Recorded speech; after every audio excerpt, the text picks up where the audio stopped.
ABC's Rock Nation and the Rock Nation CEO, Desiree Perez, were just hit with a bombshell lawsuit. And I'm sure by now you guys have all seen the interviews that have went super viral by Desiree Perez's daughter, Demoree Hadley, who filed this lawsuit against Desiree, Rock Nation, and more for civil conspiracy. And let me just tell you, this whole lawsuit and everything that she's released with video clips and everything is pretty crazy, so let's get into it. As you can see, Demoree Hadley filed this lawsuit against Desiree Perez, Rock Nation, and a whole bunch of people alleging civil conspiracy and a whole bunch of other crimes in this complaint. She starts this lawsuit out by saying, this case gives the meaning to the phrase, you wouldn't believe it until you see it. This lawsuit is a bombshell that has a ton of allegations in it against Desiree Perez, Rock Nation, that have to do with Demoree Hadley, but also her husband, Javon Hadley. Desiree's daughter alleges that Desiree Perez created an enterprise of individuals to effectuate her plot and used unlawful means to have Javon falsely arrested on 3 different occasions and Demoree falsely detained under Florida's Baker Act and Marchman Act statuses. Fortunately, as detailed below, Desiree has a history of using illegal tactics to get her way, even if it requires her wearing rubber gloves and providing false information to authorities. Yes, this is a picture of her mother. Goes on to talk about how Desiree Perez is the CEO and part owner of Rock Nation under her belief, and she goes on to list all of this information about Rock Nation, how it was started by Jay-Z, and so on and so forth. She says Desiree Perez as the CEO has an army of tech staff with access to the best technology that money can buy. Also has a team of attorneys and private investigators at her disposal. On to talk about how Desiree Perez participated in the federal trafficking activities in the 90s under her prior name, Desiree Reynoso. And yes, as you can see, she even adds in this court case from the United States District Court, the Southern District of Florida, against Desiree Perez with the date of September 18th of 1995, and it was conspiracy to distribute snow. Following Desiree's federal indictment and arrest, she was originally sentenced to 30 months imprisonment. However, Desiree became a confidential informant and provided information to federal law enforcement, which caused the government to file a motion eliminating her 30-month prison sentence, which includes where this prison sentence was actually vacated by a judge. Demoree alleged while she was engaged in the narcotic trafficking activities, Desiree gave birth to Demoree in November of 1994. She alleges even after her birth, Desiree continued to engage in criminal conduct. Instance, local law enforcement arrested Desiree in April of 1996 for a slew of fraudulent criminal activities, including organized fraud, grand theft, and several counts of uttering a forged instrument. She actually adds all of these charges again of Desiree Perez getting in trouble for these crimes. When Desiree Perez got arrested on these state court charges, she had already been sentenced to federal prison, but was still out on bond. She goes on to claim, as shown on her federal probation affidavit, Desiree Perez later fled to New York while she was on probation and became a fugitive from justice. In March of 1998, New York officials arrested Desiree Perez for grand larceny, criminal use of paraphernalia, and criminal possession of a firearm. Desiree Perez pled guilty to this in New York State Court, but was only sentenced to a conditional discharge. And she even adds these records of this in here. Desiree was eventually sentenced to 9 months imprisonment for violating federal probation, choosing a life of crime over motherhood. Desiree dumped her infant daughter, Demoree, on Demoree's maternal grandfather, Julio, and his longtime partner, Olga. In 2002, almost fresh out of prison for her crimes, Desiree Perez somehow became the owner of the 40/40 Club in New York. If you know anything when it comes to Jay-Z, this is one of Jay-Z's clubs that he used to own in New York City. It includes the records with Desiree Perez being listed as the owner of the 40/40 Club. Her daughter goes on to allege to the outside world, it appears that Desiree has turned her life around and became a successful CEO of Rock Nation. But secretly, Desiree continued to engage in acts exposing herself and others to both civil and criminal liability, which a state prosecutor noted in her closeout memorandum relating to Javon's fraudulent arrest, which is Demoree's husband. She adds an excerpt. The victim's mother called a fake 911 call in December, which is a crime in and of itself, and reported the victim was getting kidnapped. The victim's mother also petitioned to have the victim Marchman acted, and the victim was Baker acted. The witnesses under oath told ASA Subpoena and ASA Farrell that the victim does not do illegal substances or drink. Marchman Act was voluntarily withdrawn on April 5th, the day that the defendant was arrested on this case. Victim then on April 16th of 2024 testified under oath. Now she starts to lay out all of the allegations and things that she is saying happened to her.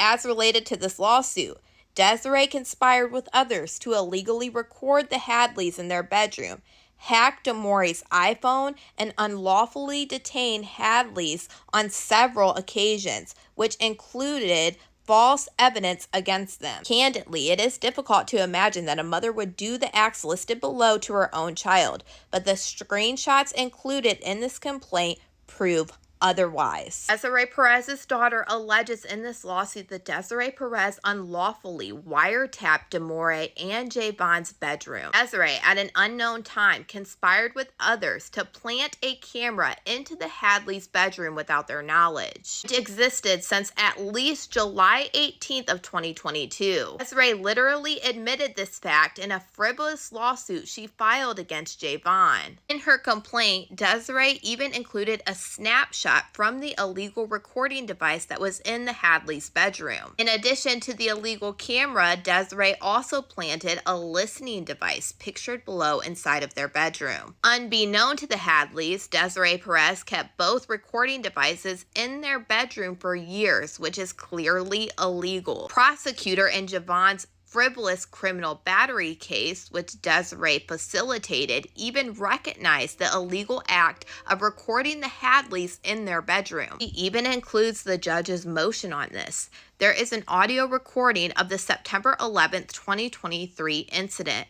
This recording is an illegal recording and even still inconclusive of battery. The recording captures the defendant yelling at the victim, and it sounds like the victim says, "Don't hurt me." Another illegal recording, the victim confides in a friend that the defendant grabbed her neck.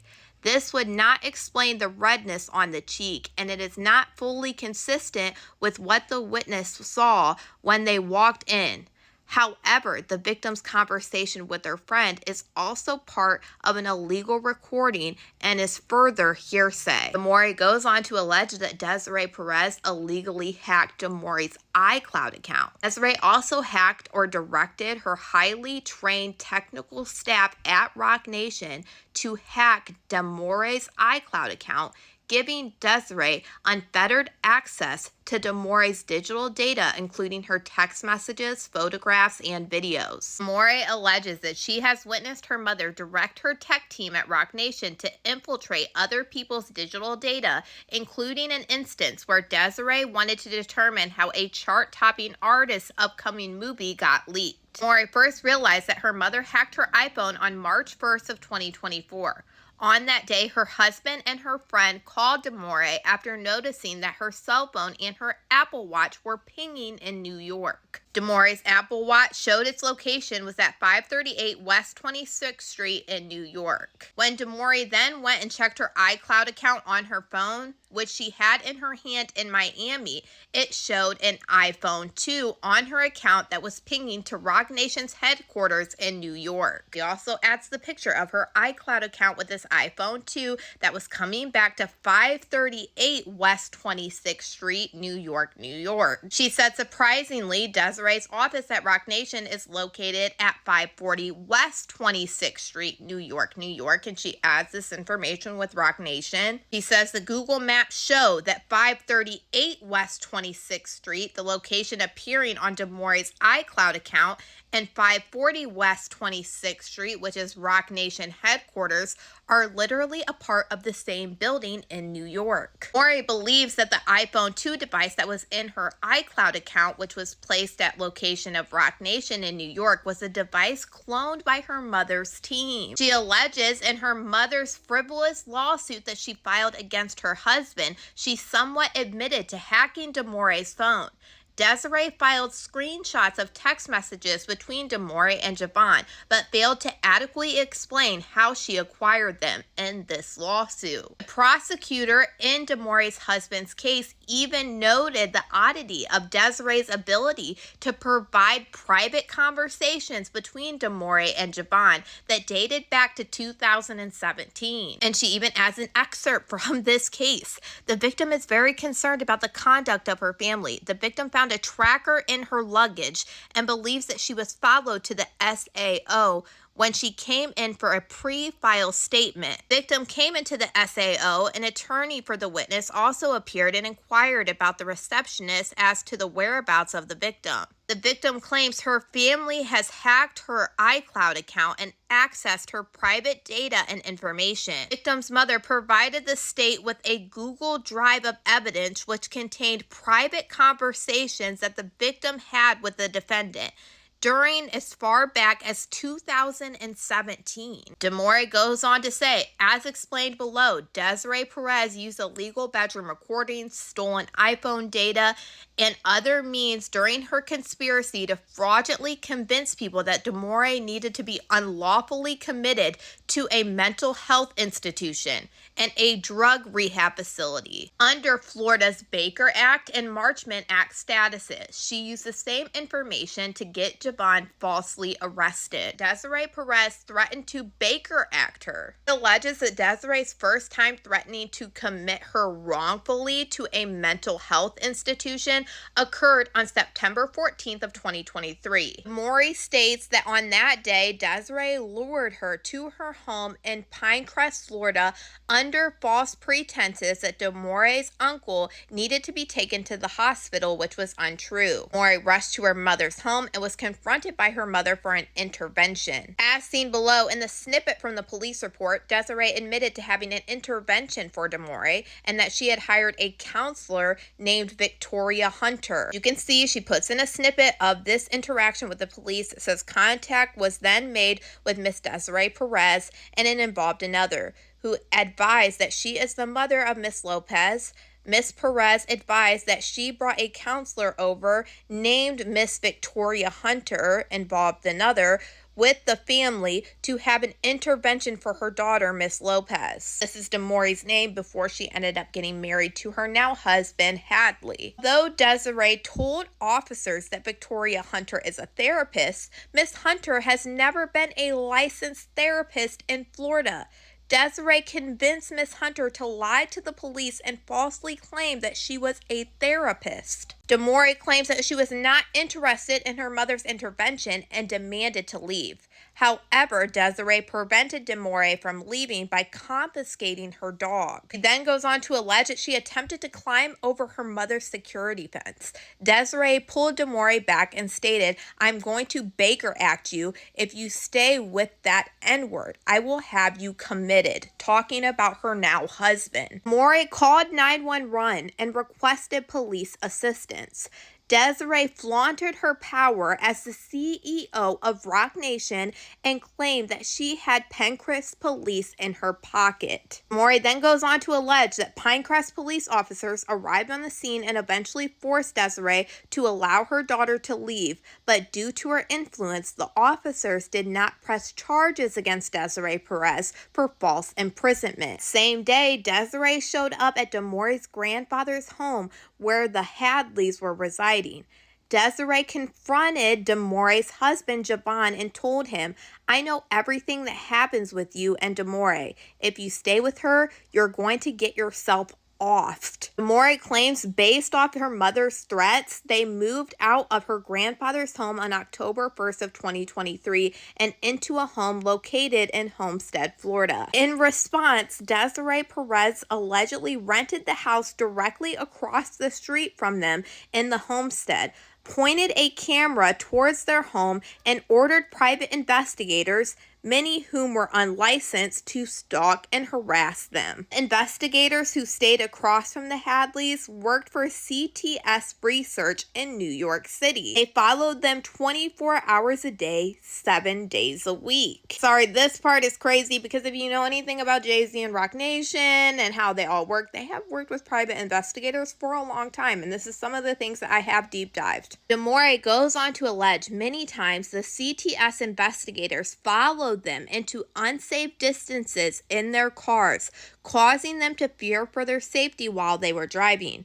On one occasion, the investigator, who was unlicensed, had a weapon laying on the front seat while they followed her husband. She took a picture. Below is a camera used by Desiree's investigators in the house that was across the street from them. Demoree then goes on to allege that her mother, Desiree Perez, conspired with her employer, Iconic Creative LLC. Demoree alleges since January of 2021, Demoree had worked for a creative agency in Miami called Iconic Creative LLC. Of course, Iconic often worked events for Roc Nation and its artists. For 2.5 years, Demoree's salary at Iconic was approximately $65,000, and the company was in financial distress, as a fact the owner shared with Demoree. In October of 2023, right after Desiree threatened to Baker Act Demoree if she did not leave her husband, Demoree received a salary increase from $65,000 a year to $125,000 a year. Upon Demoree's information and belief, she believes that her mother stepped in to help resolve Iconic's financial problems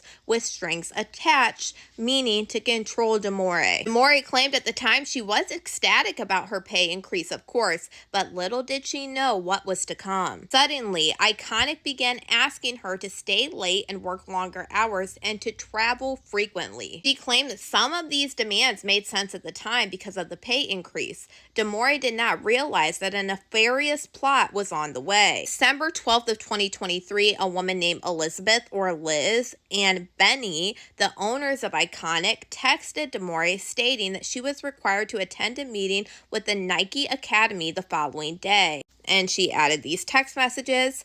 Demoree found it a little odd that Liz and Benny told her to attend a Nike Academy meeting because Nike Academy was revamping its workshops. When Demoree signed on to Zoom, there was only one person in this meeting who goes by the name Rachel Thomas. Demoree found this to be odd because every other training/meeting with the Nike Academy consisted of at least 20 people. Rachel Thomas signed on to Zoom and identified herself as a representative from the Nike Academy. Rachel then began asking Demoree questions that were unrelated to work. Demoree was suspicious of Rachel's intent and asked Rachel if she could record the conversation, and Rachel consented.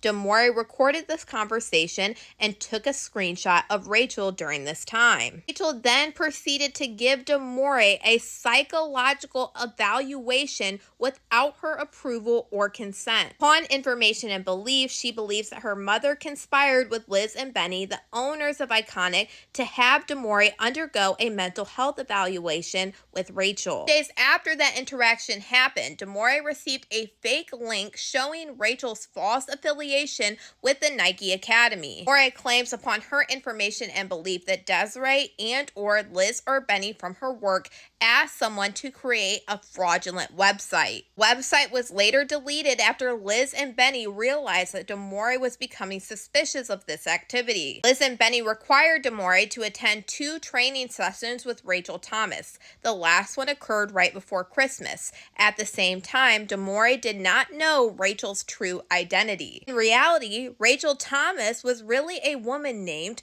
Rachel Bernstein. Rachel Bernstein is a licensed marriage and family therapist from California who specializes in physical cults and has a podcast on cult recovery. He has all of the information about Miss Rachel Bernstein. Demoree claims that she believes that this was a ploy by her mother to have her improperly evaluated. Demoree then goes on to allege that Desiree immediately conspired to have her husband Javon arrested. On December 26th of 2023, less than a week after the 4 sessions with Rachel, Desiree reported to the Miami-Dade police that Javon battered Demoree on January 16th of 2022, almost 2 years prior. On December 29th of 2023, officers responded to the Hadleys' home to speak with Javon. Demoree answered the door and told officers that nothing happened on January 16th of 2022 and directed the police officers to leave if they did not have a warrant. The next day, on December 30th of 2023, Desiree ordered private investigators to follow the Hadleys to Pinto Farms in Homestead, Florida. The Hadleys were enjoying Pinto Farms with their nephews. Desiree Perez falsely reported to 911 that Javon kidnapped Demoree and was holding her hostage. And they include this call on Saturday, December 30th of 2023 at 1:07 p.m.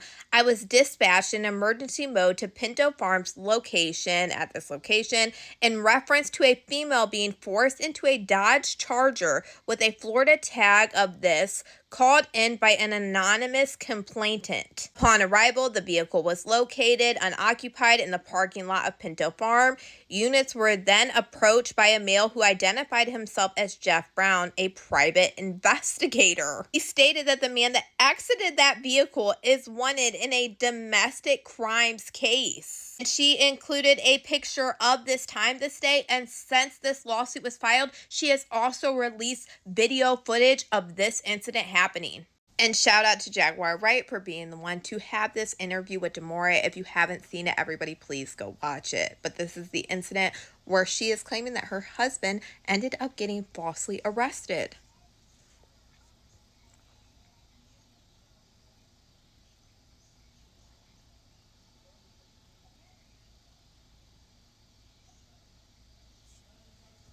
Alleged when the officers arrived on the scene, they quickly realized that Desiree Perez lied to the police as recognized by the state attorney's office. He claims, however, Desiree had already conspired with high-ranking members of the police department and others to falsely arrest Javon for the January 22nd alleged battery. The prosecutor ultimately dropped the charges against Demoree's husband, Javon, and he was embarrassed that the police arrested him in front of his nephews that day. And Demoree alleged approximately 1 week after Javon was released on bond from this fraudulent arrest on December 30th of 2023, Iconic fired her without any explanation. Demoree said that she found this firing bizarre because she had just received glowing reviews from Liz. But upon her information and belief, she believes that her mother demanded Liz and Benny fire her. As again, Iconic has a large contract with Roc Nation and its artists. Upon information and belief, Desiree stepped in to help them financially. Demoree claims in addition to firing her, Iconic refused to pay her for the weeks that she had already worked in December of 2023. He claims that she was told to receive her payment for the weeks that she had worked. She had to sign what was essentially a gag order entitled Separation of Release, which precluded her from reporting Iconic's behavior to Nike. Demoree had to threaten legal action against them to get paid for the time that she had already worked. Demoree goes on to allege that her mother, Desiree Perez, hired an attorney for Demoree. The same week, Desiree hired an attorney, Brett Schwartz, to improperly influence Javon's misdemeanor battery case. Demoree claims that on January 8th of 2024, Brett Schwartz filed a notice of appearance purporting to represent Demoree when Desiree actually hired him for her own interests. And she even had in this happening. As you can see, this was the state of Florida versus her husband, Javon Hadley, and this lawyer right here, Brett Schwartz, hereby respectfully notifies the clerk of court and all parties of his appearance as counsel for Demoree Lopez Perez. Demoree said, to be clear, she never hired Brett Schwartz and never has even talked to him. Nevertheless, he filed a fraudulent notice of appearance, which caused the prosecutor in Javon's case to reach out to him. He even includes this too. Demoree goes on to allege that at her mother's direction, the lawyer Brett Schwartz tried to convince prosecutors to charge Devon with trafficking, although there was no legal basis to do so. The excerpt below is taken from an email that Brett Schwartz sent to the prosecutor in Devon's misdemeanor battery case. As a result of this history of manipulation, I will be reaching out to ASA Nicholas Chavez and ASA Brenda Mizik, who is the chief of the trafficking unit, to request the investigation and pursue felony charges against Mr. Hadley for trafficking at the very least. Demoree says that there is absolutely no basis for anyone to pursue any felony charges against Devon for trafficking. Desiree was simply using her money, power, and influence to prevent the Hadleys from being together. Desiree even contacted the prosecutor directly using her Roc Nation business email. After the prosecutor told Desiree and Brent that she could not charge Devon, Desiree asked the prosecutor to improperly extend the case. Even adds that in here. Fortunately, the prosecutor agreed to Desiree's demand for more time, which ultimately allowed her to continue to wreak havoc on the Hadleys. Demoree goes on to allege that on March 26th of 2024, after the intervention with Victoria Hunter and the training with Rachel Bernstein failed, Desiree directed Natalie Anderson, a Roc Nation employee, to confront Demoree's therapist, Dr. Luz Burrow, who Demoree was seeing for grief counseling after her aunt passed away. Natalie Anderson presented Dr. Burrow with fabricated audio recordings of a woman screaming, "Don't R-word me." Demoree alleged that this was at her mother's direction that Miss Anderson falsely claimed that the recording was of Javon, Demoree's husband, R-wording her. Demoree alleges that Desiree Perez wanted the doctor to believe that Demoree had some type of mental health issue to capitalize off her threat to Baker Act Demoree. Dr. Burrow was familiar with Demoree and had seen her on countless occasions. She knew that Demoree had never been a threat to herself or others and was not in danger and did not meet the Baker Act criteria. The doctor refused to do Desiree's dirty work. After learning about Demoree's false Baker Act, as explained below, Dr. Burrow wrote a letter disputing Demoree's supposed need for treatment or hospitalization in that upcoming thing that she is about to talk about. And she includes this letter from the doctor that she was already seeing, saying that she has been the therapist for Demoree for years and there has been no evidence of visual, auditory, or tactical hallucinations. She is consistently presented as an intelligent and coherent. In addition, throughout our clinical work, I have never found a reason to recommend hospitalization due to any suspected thought of a disorder. On March 27th of 2024, after striking out with Dr. Burrow, Victoria Hunter, and Rachel Bernstein, Desiree conspired with and likely paid Dr. Danielle Bober, who works at Memorial Regional Hospital, a state-run facility, to wrongly commit Demoree to a mental health facility under Florida's Baker Act statute. Demoree alleges that her mother, Desiree Perez, hired private investigators, Stephen Caddy, Jessica Caddy, and James Fondo, all owners of Sig9 LLC, to lure Demoree to a marina in Dana Beach. One of the Sig9 LLC investigators called Demoree, pretending to be a property owner who wanted to hire the Hadleys landscaping company. The Sig9 LLC placed a GPS tracker on Demoree's car to follow her movements, a fact that James Fondo later admitted to police on camera. When Demoree got close to the marina for the business meeting, James Fondo, a former police officer, asked the police to respond to the side of the road near the marina. Two officers at the Broward County Sheriff's Office arrived approximately at 5:40 p.m. James Fondo told the officers that Dr. Bober, who was waiting at the marina, was going to Baker Act Demoree. It is important to note that James Fondo said Dr. Bober is going to Baker Act Demoree even before he even met her. In other words, Dr. Bober had no factual basis to initiate a Baker Act because he had never evaluated Demoree beforehand. At that point, he had never even seen her in person. Demoree arrived at the marina. James Fondo, Stephen, and Jessica Caddy, the investigator, operators, Dr. Bober, and the police all confronted her together. Sig9 owners pretended to be a part of an unspecific mobile crisis unit that worked with Dr. Bober, which was a lie. Demoree told the police that she had never met Dr. Bober before and that he was not her doctor, and that her mother conspired with him to Baker Act her. Demoree even called her own doctor, Dr. Barino, and begged the police to speak with her, but the police refused to do so. The police then forced her to go with 3 complete strangers in a dark gray truck with no hospital, police, or mental health facility insignia on it. This is something that has been played, and I'm sure a lot of you guys have seen because she caught all of this on camera.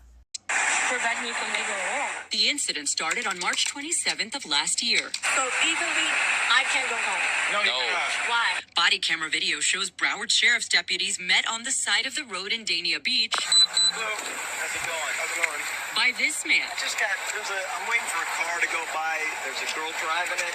She's like a kind of mentally unstable person. BSO has not responded to inquiries about who called the deputies there, but it appears they're taking direction from the man in the gray t-shirt. She's heading over here right now. Pinging her or? Yes, they have a GPS on her. He asks deputies to follow him to a nearby parking lot once she arrives.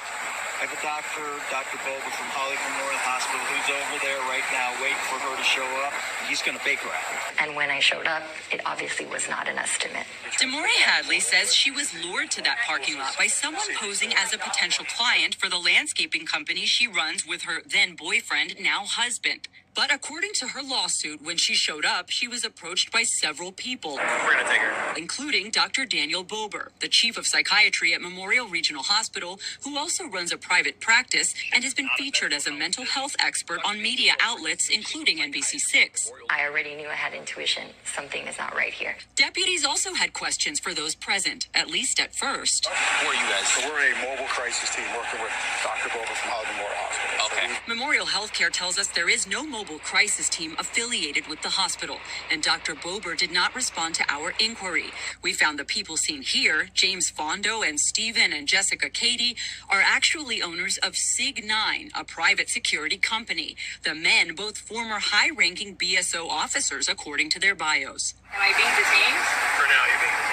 The Baker Act, which Dr. Bober was citing, allows a physician to order someone they've examined in the previous 48 hours be held against their will in a mental health facility if they pose a risk to themselves or others, and the doctor can ask law enforcement to take them there. He's not my doctor. He's never seen me in my life. A concern Demoree raises several times in the video. He's a doctor. He's part of the mobile crisis unit.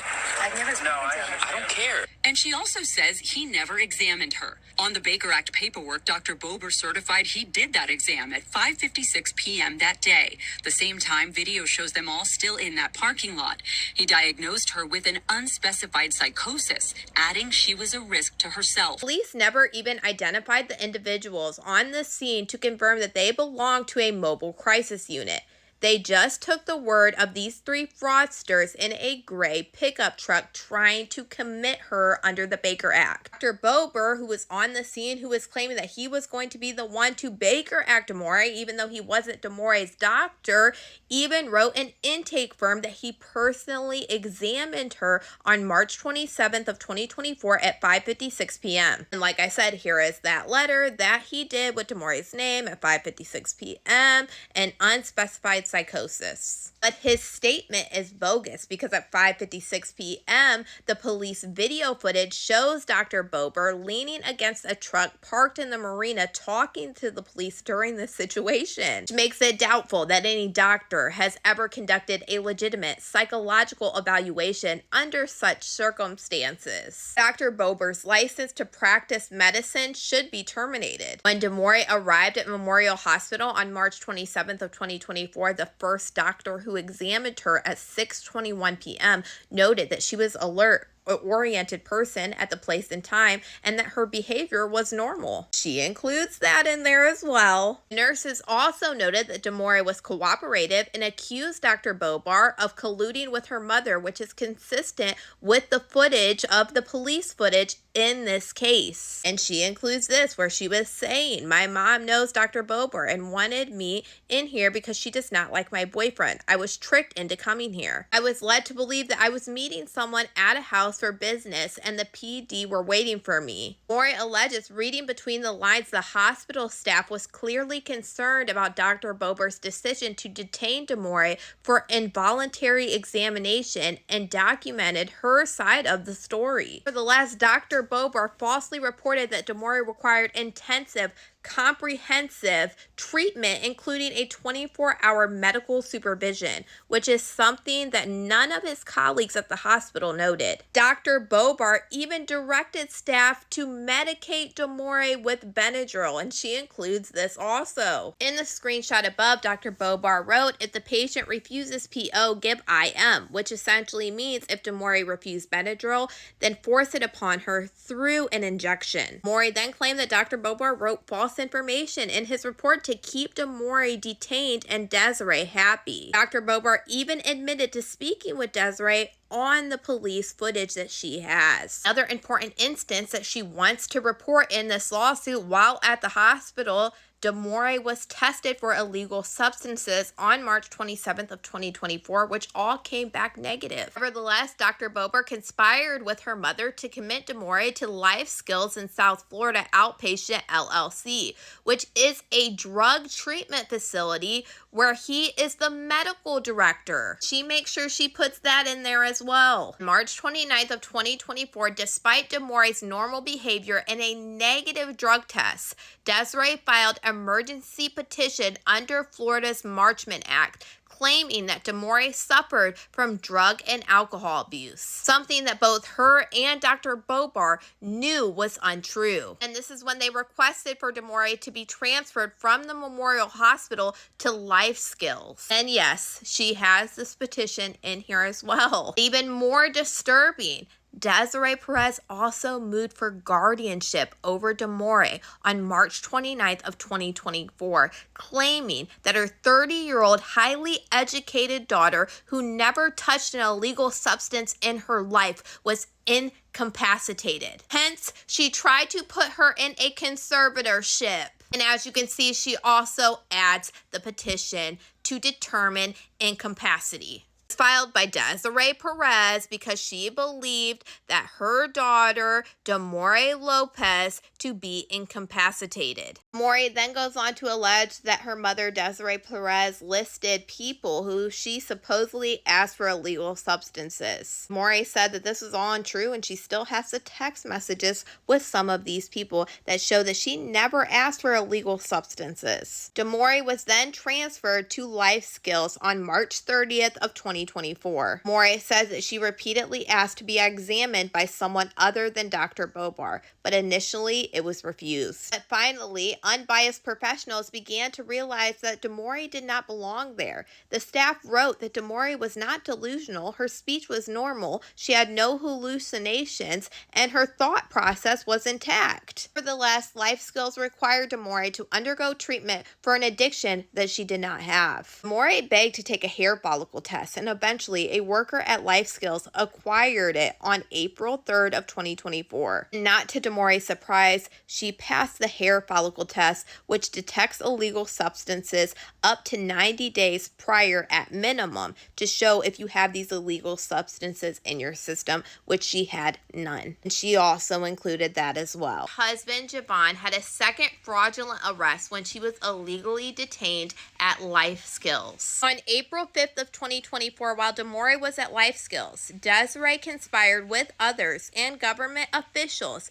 to get her husband Javon arrested for an alleged battery that occurred on September 11th of 2023. Demoree alleges that this was just another ploy by her mother and her co-conspirators because in a meeting on January of 2024, just months earlier, the state told Desiree Perez and her team that there were no probable cause existed to arrest Javon for the September 11th, 2023 alleged incident. As reflected in the state's closeout memo, Desiree essentially hired a team to get what she wanted. She added the insert from this, how they said that there was no probable cause and the defendant's arrest was the formal recorded interviews of the witness.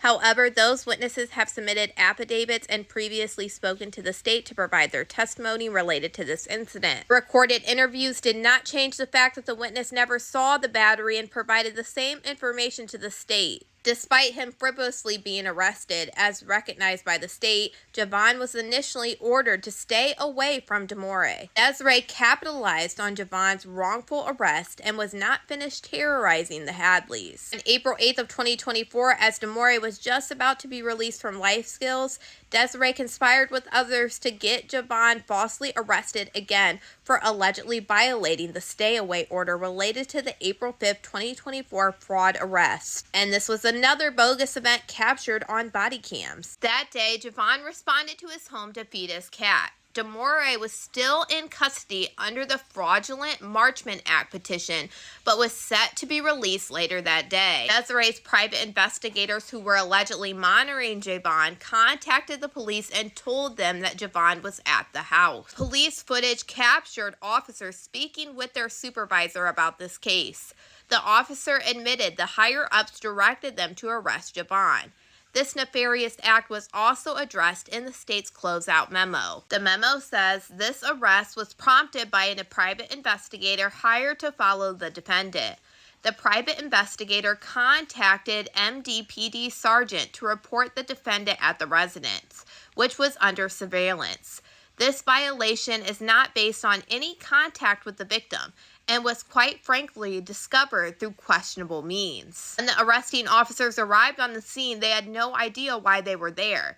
They responded to a domestic violence violation, but they were directed to go to the address by the sergeant. A private investigator then approached one of the officers to provide them with a copy of the stay-away order. Responding officers had to call the sergeant to figure out what was going on and why they were there. In trial, the cross of these officers would be determined the state's case. Demoree immediately reported to the prosecutors that Desiree was using her power, influence, and money to keep them apart.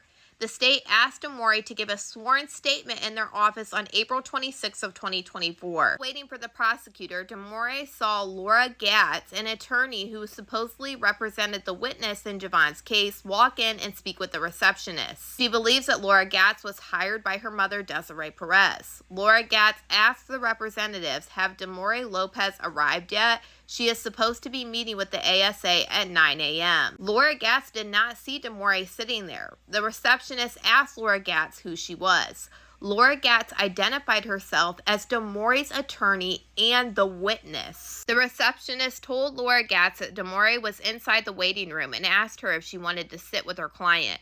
Laura Gatz, knowing that she did not represent Demoree, said that she would just wait outside. Demoree believes that her mother instructed Laura Gatz to respond to the prosecutor's office to intimidate her. This was the second time that attorneys hired by Desiree falsely claimed that they were representing her. Eventually, the prosecutor dropped all charges against Demoree's husband, Javon, and wrote a scathing 11-page closeout memorandum explaining Desiree and her co-conspirator unlawful and inappropriate actions. And then on April 22nd of 2024, Desiree Perez filed a frivolous lawsuit against Demoree. In that case, Demoree's mom and stepfather surprised Demoree with a new car in December of 2020, which they put in Demoree's name. Desiree claimed that she was the lawful owner of that car, which was false. The title to the car has always been in Demoree's name. Desiree claimed that she had a mutual agreement where Demoree was granted to use the vehicle with the understanding that it would not be disposed of without Desiree's permission.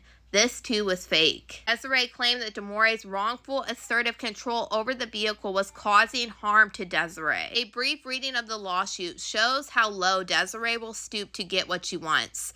Recently, Desiree filed a separate lawsuit against Javon, claiming that he violated her right to privacy in a home that she does not live in and only entered 3 times in the last 4 years. In fact, Javon and Demoree actually live in the house that Desiree somehow claimed to have a right of privacy in. That lawsuit is also frivolous and only intended to harass the Hadleys.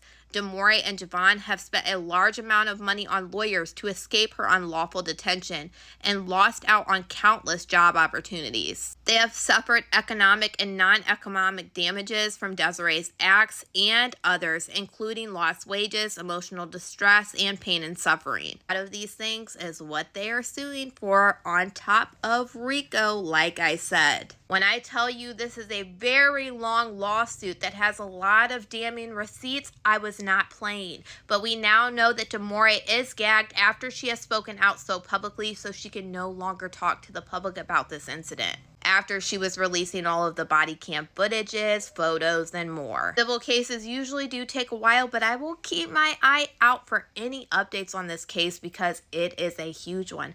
But y'all let me know what you guys think about this whole lawsuit right now against Roc Nation, the CEO of Roc Nation, Desiree Perez, and a lot of other people in the comments.